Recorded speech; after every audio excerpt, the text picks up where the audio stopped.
Hello, my name is Nika. I'm from Merrimack College, and in this video, we will discuss the analysis of tea products using chromatography and chemometric techniques.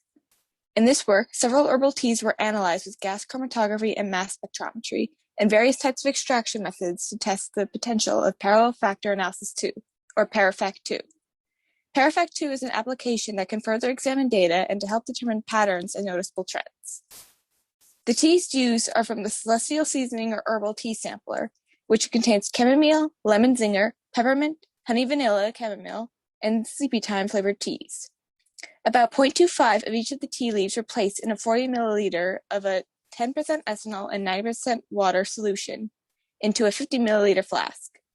The solutions were sonified for 20 minutes and filled to the 50 milliliter mark with water. The components of the solution were extracted using one of the four methods. The first is soaking with a 75 micrometer SPME fiber for 10 minutes. The second being a direct extraction from the headspace using a gas syringe. The third using the SPME fiber in the headspace for 10 minutes. And the fourth being the same as the third except the solution is heated. The GCMS is set to an initial temperature of 60 degrees Celsius, rising to 150 degrees Celsius in 3 minutes, and ending at 290 degrees Celsius in 6.8 minutes. Peaks from the resulting chromographs were then chosen based on signal intensity and elution times. Each method had 3 similar peaks before the 2.5-minute mark, with variety between the methods occurring afterwards. The peaks are then isolated inside MATLAB and then constructed into models using ParaFact2.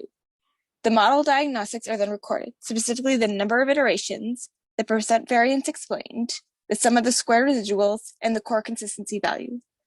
The number of iterations is the amount of runs the algorithm goes through in the data. The data explained percentage shows how much of the data is shown versus how much of it is background. The sum of the square residuals is the amount of residue added together and squared to easily see any differences between the models. And the core consistency is a diagnostic system that helps check the quality of a model. A good model has a high data percentage in core consistency while having a low number of iterations and sum of square residuals. For this video, we will be focusing on the data from the SPME and headspace, specifically peaks 3 and 5.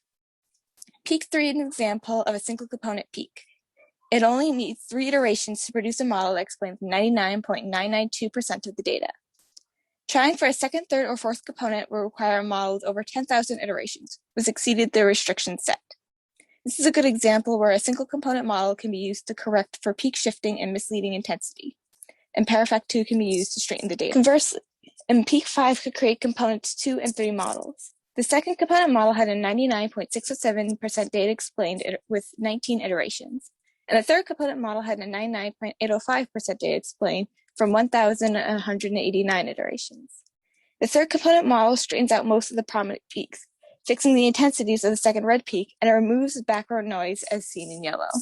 It can also be argued that the second component model is better than the third component model depending on the circumstances, if including the background information is important or not. In conclusion, ParaFact2 is a useful tool for rearranging and cleaning data, as it can amplify easy-to-miss peaks while removing unnecessary or unimportant background noise. It can also clean up old data as well, which can be very useful for someone going back through old works.